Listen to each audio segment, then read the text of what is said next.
Environmental engineering, जो कि एक सिविल इंजीनियरिंग का पार्ट है। इसमें आज हम चैप्टर 1 के बारे में चर्चा करेंगे, जिसमें वाटर डिमांड के बारे में हम देखने जा रहे हैं। तो वाटर डिमांड जो है उसको हम मेजर करते हैं लीटर पर कैपिटा पर डे में। इसका मतलब ये हुआ कि water required in litre per capita per day, किसी एक पर्सन के द्वारा एक दिन में कितना वाटर कंज्यूम किया जा रहा है वो हम देखेंगे। डोमेस्टिक डिमांड में हम एलआईजी ग्रुप के लिए 135 litre per capita per day और एचआईजी के लिए 200 litre per capita per day assume करते हैं। टोटल वाटर डिमांड का 50 to 60% डोमेस्टिक डिमांड होता है। इंडस्ट्रियल डिमांड वैसे ही 20 to 25%, public utilities 5 to 10% and remaining fifth and leakage में चला जाता है। एलआईजी लो इनकम ग्रुप है और HIG high income group. Low income group में जो फ्लशिंग सिस्टम होता है ये फुल फ्लशिंग सिस्टम नहीं लेते हैं, विदाउट फुल फ्लशिंग सिस्टम होता है, और एचआईजी जो है वो विथ फुल फ्लशिंग सिस्टम होता है। तो डोमेस्टिक केस में हम जो देखें, जो एलआईजी ग्रुप के लिए वाटर रिक्वायरमेंट है 135 litre per capita per day और एचआईजी के लिए 200 litre per capita per day. Industrial के केस में 70 litre per capita per day HIG और एलआईजी दोनों के लिए है। पब्लिक यूटिलिटी में 10 litre per capita per day LIG के लिए, same as for HIG. Theft and leakage के लिए 55 litre per capita per day लेते हैं एलआईजी के लिए, एचआईजी के लिए भी हम 55 litre per capita per day लेंगे। Total water demand for LIG group 270 litre per capita per day and for HIG group will be 335 litre per capita per day. ये काफी इंपॉर्टेंट है एग्जाम के पॉइंट ऑफ व्यू से, और इसमें important ये भी है, हम देखेंगे कि डोमेस्टिक डिमांड जो है वो एलआईजी और एचआईजी के लिए दोनों डिफरेंट है। बाकी जो भी वाटर रिक्वायरमेंट है, वाटर डिमांड है, वो industrial, public utility, theft leakage, ये सबके लिए एलआईजी एचआईजी के लिए सेम है। बट वाटर डिमांड में एलआईजी के लिए 135 litre per capita per day है और एचआईजी के लिए 200 litre per capita per day है। ये काफी इंपॉर्टेंट है, इसलिए मैंने डबल स्टार दे रखा है ये दोनों को। और फाइनल जो आता है सब सम होके water required in one day for any one person 270 litre per capita per day for LIG group and for 335 litre per capita पर डे। तो ये याद रखेंगे 270 लीटर है एलआईजी के लिए और एचआईजी के लिए 335, मतलब 335 litre per capita per day. इसके अलावा कुछ चीजें छूट रही हैं, जैसे कि जो वाटर डिमांड स्कूल में होता है और स्मॉल इंडस्ट्री हो गया या फिर होटल में किसी एक पर्सन के द्वारा जो वाटर कंज्यूम किया जाता है वो कितना हो सकता है। तो water required for a person in hotel, school, small industry will be 135 litre per capita per day. वो भी सेम है, हम याद रखेंगे कि स्कूल के लिए, स्मॉल इंडस्ट्री के लिए, होटल के लिए भी जो वाटर रिक्वायरमेंट है 135 litre per capita per day होता है। कभी कभी एग्जाम में ये भी पूछ लिया जाता है। तो ये था आज का टोटल टॉपिक और पॉइंट्स जो भी हम लोग देखें कि वाटर डिमांड किस पर्पस के लिए कितना हो सकता है। Thank you. फायर डिमांड के बारे में, फायर डिमांड में कितना वाटर कंज्यूम होता है, तो कुछ एम्पिरिकल फॉर्मूला दिए गए हैं जिसके द्वारा हम फायर डिमांड के लिए वाटर कैलकुलेट करते हैं। तो फायर डिमांड में पहला हम एम्पिरिकल फॉर्मूला देखेंगे, कुसलिंग फॉर्मूला। कुसलिंग फॉर्मूला में जो ये फॉर्मूला है Q equal to 3182 root P. यहाँ पे Q जो है वो लीटर पर मिनट में है और P पॉपुलेशन है जो कि 1000 में है। कभी भी हम पॉपुलेशन जो है, जो भी डेटा दिया हुआ रहेगा उसको 1000 में करके लिखेंगे, ठीक है। कुसलिंग फॉर्मूला के बाद बस्टन फॉर्मूला। बस्टन ने एक फॉर्मूला दिया था, ये भी एक एम्पिरिकल फॉर्मूला है। इसमें भी हम Q को लीटर पर मिनट में लेंगे और पॉपुलेशन को 1000 में लेके चलेंगे। Q equal to 5663 root P. इसके बाद देखते हैं फ्रीमैन्स फॉर्मूला। फ्रीमैन्स फॉर्मूला में Q इक्वल टू 1136 ब्रैकेट में है P डिवाइड बाई 5 प्लस 10। ये भी सेम है, पॉपुलेशन यहाँ पे हम 1000 में लेंगे और जो मेरा डिस्चार्ज है Q है, टोटल वाटर जो है लीटर पर मिनट में। फोर्थ आते हैं national board of underwriters. इसका जो फॉर्मूला है Q equal to 4637 root P 1 minus 0.01 root P. इसमें दो केस बनता है। ये फॉर्मूला तब यूज करते हैं जब पॉपुलेशन जो है मेरा 2 लाख से कम है। यहाँ पे पी जो है पॉपुलेशन है, पॉपुलेशन जब 2 लाख से कम होता है तो हम ये फॉर्मूला यूज करते हैं। और यदि पॉपुलेशन 2 लाख या उससे अधिक हो जाता है तो यहाँ पे 54,600 लीटर पर मिनट जो है कि वाटर लिया जाता है। और इसके साथ कुछ एडिशंस भी हम लेते हैं, जैसे 9100 से लेके 36400, 9100 से लेके 36,400 लीटर पर मिनट तक ये एक्स्ट्रा एडिशन लेते हैं नेक्स्ट फायर के केस में। तो ये हो गया, प्लस ये एडिशन लेते हैं। ये तब लेते हैं जब पॉपुलेशन मेरा 2 लाख से ज्यादा हो जाता है। तो ये थे 4 फॉर्मूला हमारे फायर डिमांड को कैलकुलेट करने के लिए। वाटर डिमांड के बारे में, जिसमें कि domestic demand, industrial demand, public utility और थ्रिफ्ट लीकेज के केस में हमने देखा था कि LIG ग्रुप और HIG ग्रुप के लिए वाटर डिमांड कितना है। इसके बाद हमने उसके बाद वाले वीडियो में फायर डिमांड पे चर्चा किया, जिसमें कुछ इंपेरिकल फॉर्मूला थे, कुशनिंग फॉर्मूला, फ्रीमैन, बस्टन और नेशनल बोर्ड ऑफ अंडरराइटर्स। तो हमने वो देखा। अब आइए देखते हैं इस वीडियो में कुछ इंपोर्टेंट टर्म्स हैं जिनको जानना जरूरी है न्यूमेरिकल पॉइंट ऑफ व्यू से, और कभी कभी ऑब्जेक्टिव में भी पूछे जाते हैं। सबसे पहले हम जान लेंगे कि डिनोटेशन क्या है किस चीज का। पी को हम पॉपुलेशन ऑफ सिटी बोलेंगे, एक्स जो है per capita water consumption per day. तो एवरेज डेली डिमांड को क्यू से डिनोट करेंगे, और जो एवरेज डेली डिमांड होता है Q equal to P into X, ये लीटर पर डे में होगा average daily demand. Maximum daily demand को एमडीडी से डिनोट करेंगे, और मैक्सिमम डेली डिमांड जो होता है 1.8 times of average daily demand होता है। MDD equal to 1.8 into Q in litre per day. आइए फिर आगे देखते हैं maximum hourly demand MSD. MSD equal to होता है 1.5 times of maximum daily demand. अगर इसका रिलेशन हम एवरेज डेली डिमांड से करेंगे तो मैक्सिमम आवरली डिमांड हो जाता है 2.7 times of average daily demand. 2.7 कैसे आया? 1.8 जो है मैक्सिमम डेली डिमांड है, इसको 1.5 टाइम्स से मल्टीप्लाई कर देंगे। 1.5 into 1.8 is equal to 2.7। Maximum hourly demand 2.7 into average daily demand, ये भी लीटर पर डे में। अब जो हमारा वाटर सप्लाई स्कीम है उसमें हम वाटर को सप्लाई करते हैं तो किस केस में कौन सा वैल्यू लेंगे ये देखते हैं। तो जो पंप है, पंप के लिए हम पंप का जब डिजाइनिंग करेंगे तो पंप के केस में हम 2 into average daily demand calculate करेंगे। फिल्ट्रेशन यूनिट में फिल्ट्रेशन चेम्बर, फिल्ट्रेशन टैंक जो होता है उसके लिए भी हम 2 इंटू एवरेज डेली डिमांड लेंगे। Storage reservoir, intake, main pipeline, ये सब जो होते हैं इसके लिए मैक्सिमम डेली डिमांड लेंगे। केवल पंप और फिल्ट्रेशन यूनिट के लिए हम 2 इंटू एवरेज डेली डिमांड लेते हैं, और बाकी storage reservoir, intake, main pipeline के लिए मैक्सिमम डेली डिमांड लेते हैं। ये सारे टर्म्स हमको याद होने चाहिए, तभी न्यूमेरिकल सॉल्व हो पाएंगे, और कभी कभी ऑब्जेक्टिव पॉइंट ऑफ व्यू से पूछे जाते हैं एग्जाम में। जैसा कि हमने फर्स्ट वीडियो में देखा था वाटर डिमांड के बारे में, इसके बाद नेक्स्ट वीडियो में हमने देखा था फायर डिमांड। थर्ड वीडियो में हमने देखा था कुछ इंपोर्टेंट टर्म्स हैं जैसे average daily demand, maximum daily demand, maximum hourly demand, ये सारा हमने देखा था। अब इस वीडियो में हम जानेंगे मेथड फॉर पॉपुलेशन फोरकास्टिंग, कि किसी भी सिटी टाउन का पॉपुलेशन कोई एन ईयर के बाद कितना ज्यादा हो सकता है। तो यहाँ पे हम फर्स्ट मेथड जो जानेंगे, काफी सारे मेथड होते हैं जिसमें कि फर्स्ट मेथड के बारे में इस वीडियो में चर्चा करेंगे, जैसे कि अर्थमेटिक इंक्रीज मेथड है। यहाँ पे जो है अर्थमेटिक इंक्रीज मेथड है, इसका फॉर्मूला है Pn equal to P not plus N X bar. N यहाँ पे है population after N year, P not initial population है मेरा, एन जो है नंबर ऑफ डिकेट्स है, और एक्स बार जो है एवरेज इंक्रीज इन पॉपुलेशन है।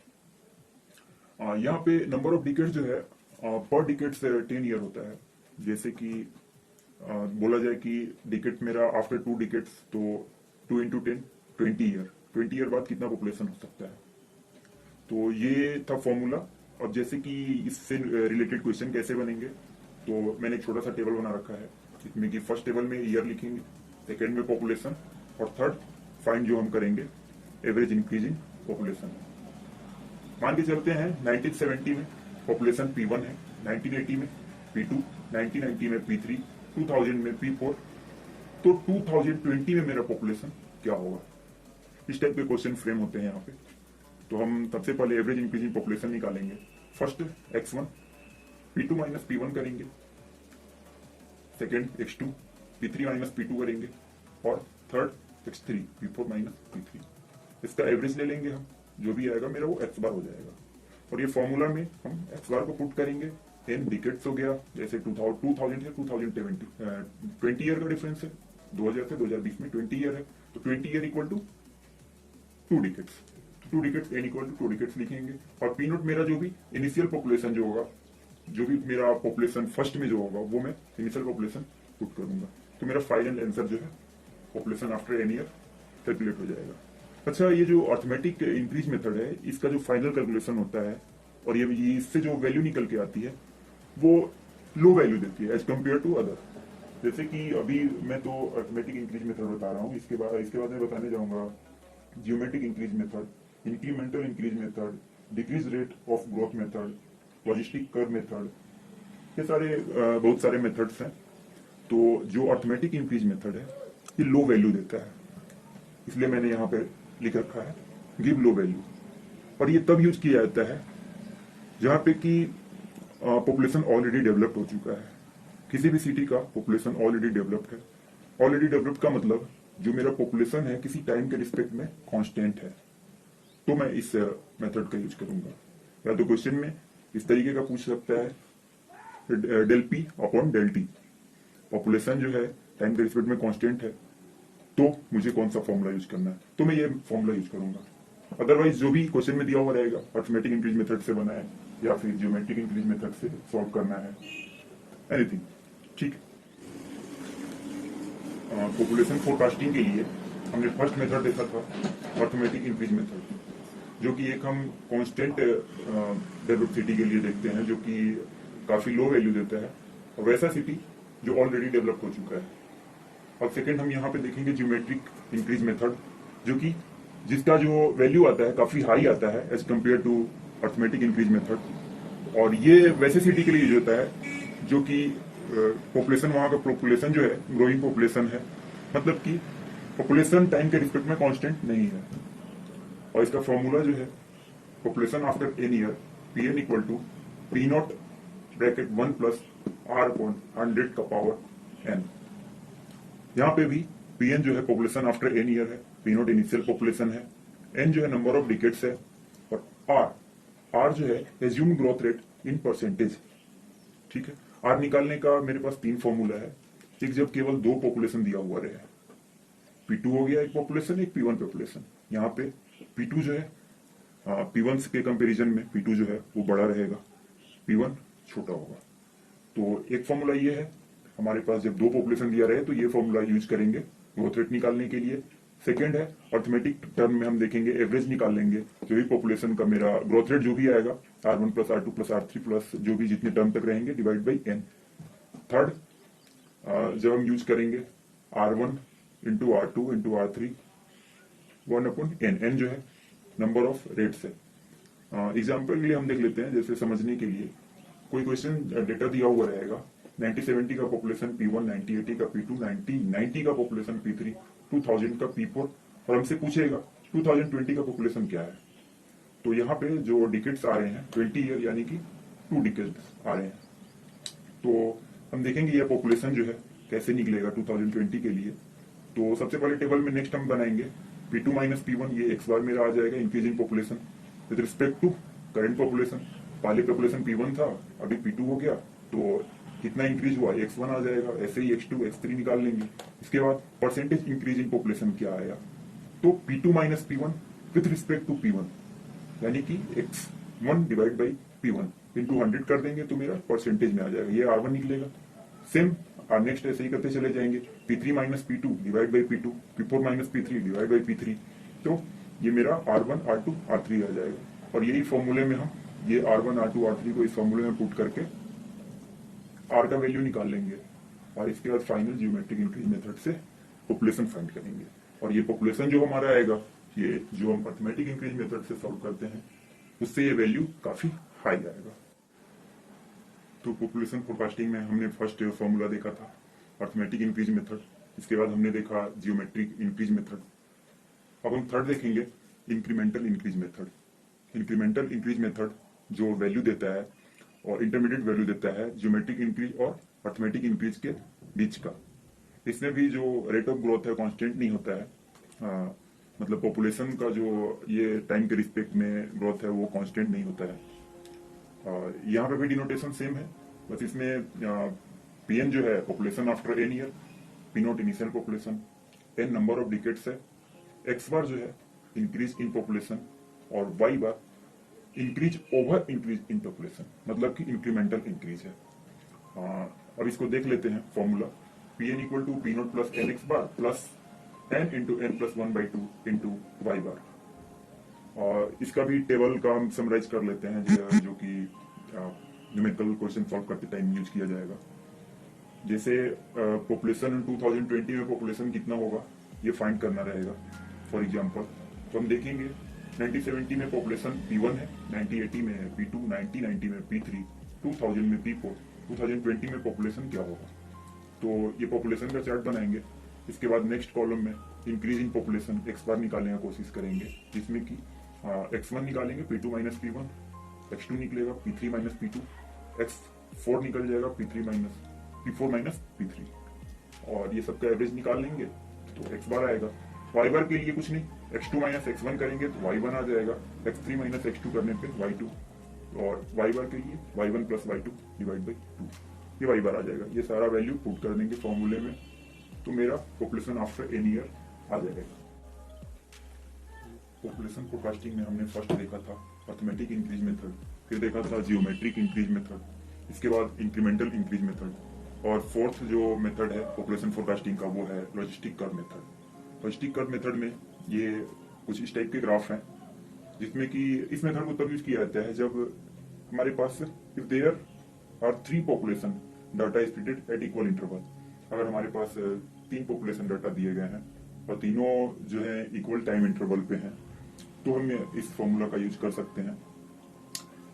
इसमें हम निकालते हैं P T at time T population जो है कितना होगा, तो P S divide by 1 plus M log inverse N T. यहाँ पे पीएस जो है सैचुरेशन पॉपुलेशन है, एम एक कांस्टेंट है जिसका वैल्यू हम फाइंड करेंगे P S minus P not divided by P not. P not यहाँ पे इनिशियल पॉपुलेशन दिया हुआ है।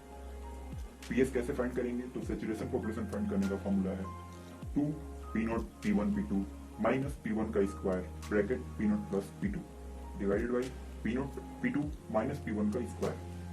यहाँ पे देखेंगे थोड़ा सा याद करने का ट्रिक है, ये स्टार्टिंग कंटिन्यू है P नॉट P1 P2 तीनों पॉपुलेशन माइनस P1 का square, P not plus P2 जो यहाँ पे डेटा दिया हुआ है इसी को मल्टीप्लाइड करके नीचे में P नॉट P2 दिया हुआ है, तो P नॉट P2 माइनस ये सेम P1 का स्क्वायर आ जाएगा। थर्ड जो n जो है, n कैसे फाइंड करेंगे, n के लिए है 1/T1 log bracket P not bracket PS minus P1 divide by P1 into bracket में है PS minus P not.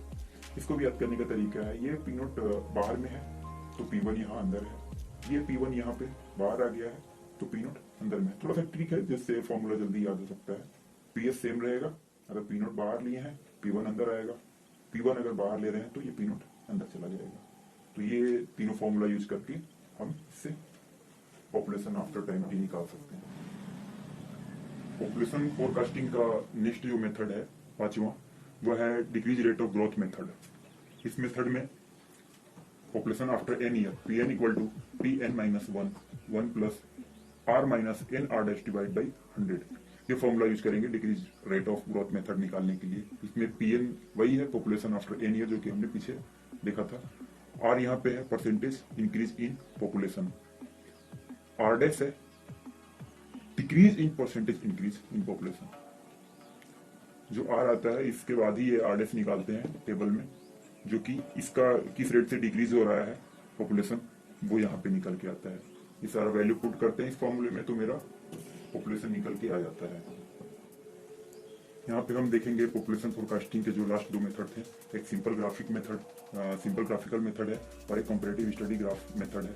Simple graphical method में कुछ नहीं, एक ग्राफ दिया हुआ रहेगा जिसमें कि हमें नॉन पॉपुलेशन मालूम है 1970 में जो भी पॉपुलेशन आया होगा, 1980 में, 1990 में, 2000 में, 2010 में जो भी पॉपुलेशन आया है उसको हम एक ग्राफ पेपर पे प्लॉट करेंगे। इसके बाद कुछ देखेंगे कि किस ट्रेंड में ये ग्राफ जो है एक्सटेंड कर रहा है और उसके साथ उसका पॉपुलेशन देखते नोट करते चले जाएंगे। उस ग्राफ को हम सिंपल आगे एक्सटेंड करेंगे और जिस ईयर में पॉपुलेशन मुझे चाहिए, जैसे 2020 में पॉपुलेशन चाहिए, तो इसके सामने इस ग्राफ को आगे तक एक्सटेंड करके इस पर प्लॉट यहाँ करेंगे और इसके रिस्पेक्ट में जो भी मेरा पॉपुलेशन होगा वो नोट कर लेंगे। तो फाइनल पॉपुलेशन मेरा सिंपल ग्राफिकल मेथड का इस तरीके से आएगा। यहाँ पे फिर नेक्स्ट मेथड देखेंगे कंपैरेटिव स्टडी ग्राफिकल मेथड जो है।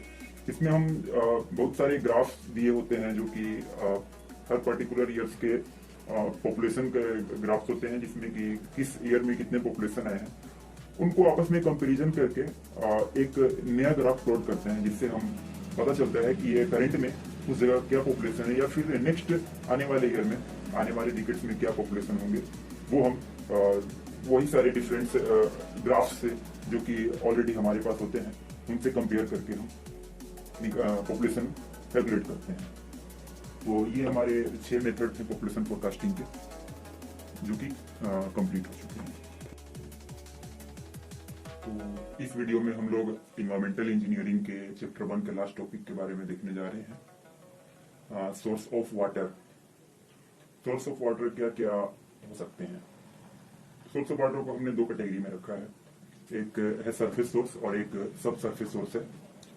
सरफेस सोर्स क्या होता है कि अपीयरेंस वाइज ये अगली होता है, प्योर नहीं दिखता है, कुछ इसका कलर में भी चेंजिंग आता है, कुछ गंदा टाइप का ये दिखता है। और सब surface source appearance wise good होता है, अपीयरेंस वाइज काफी अच्छा होता है। सरफेस सोर्स क्या क्या हो सकते हैं। तो सब सरफेस सोर्स लेक या pond, river, stream, storage reservoir, sea या ओशियन हो सकता है। सब सरफेस सोर्स में हम देखते हैं क्या हो सकता है, infiltration galleries, infiltration wells, springs, bore hole और डिग वेल, ये सारे जो हैं टाइप्स ऑफ सरफेस सोर्स हैं। स्प्रिंग्स के बारे में थोड़ा सा हम देख लेते हैं। स्प्रिंग्स जो है हमने इसे इस तरीके से डिफाइन करने की कोशिश किया है कि कुछ स्प्रिंग्स जो होते हैं वाटर को होल्ड करते हैं, कुछ वाटर को ट्रांसमिट करते हैं, और साथ में मैंने एग्जाम्पल भी लिया है उनका। तो आइए देखते हैं स्प्रिंग के बारे में। जैसे कि हम एक्विफर के बारे में जानते हैं, एक्विफर होल्ड द वाटर को भी होल्ड करता है, ट्रांसमिट द वाटर को ट्रांसमिट भी कर सकता है। और इसके टाइप से ये किस टाइप का सॉइल में पाया जा सकता है। एक्विफर जो होता है सैंडी सॉइल को हम एक्विफर बोल कर सकते हैं, जैसे कि ये वाटर को कुछ टाइम के लिए होल्ड भी कर सकता है और वाटर को ट्रांसमिट भी कर सकता है। एक्विफिश के बारे में बात करते हैं। एक्विफिश न ही वाटर को होल्ड करेगा और न ही ट्रांसमिट करेगा। ये एग्जांपल इसका रॉक हो सकता है। रॉक के थ्रू वाटर ट्रांसमिट हो नहीं सकता है, परमेबिलिटी उसमें बिल्कुल भी नहीं होता है, वाटर को अपने थ्रू वो पास नहीं होने देगा। और वाटर को रही बात वाटर को होल्ड करने का, तो वाटर को होल्ड वो तभी करेगा जब सारे तरफ से वो कन्फाइंड होगा, तो वो होल्ड कर सकता है, अदरवाइज नहीं कर सकता है। एक्विटार्ड के बारे में आते हैं। ये पार्टली हो सकता है, जैसे कि ये होल्ड भी कर सकता है या अपने थ्रू ट्रांसमिट भी कर सकता है। एक्विक्लाउड है, ये केवल वाटर को होल्ड करता है, वाटर को ट्रांसमिट नहीं होने देता है। क्ले के केस में हम देखते हैं क्ले का परमेबिलिटी बिल्कुल भी नहीं, मतलब लो के बराबर होता है। ये पानी को बिल्कुल स्टोर करके रखता है, होल्ड करके रखता है और ट्रांसमिट नहीं होने देता है। Thank you.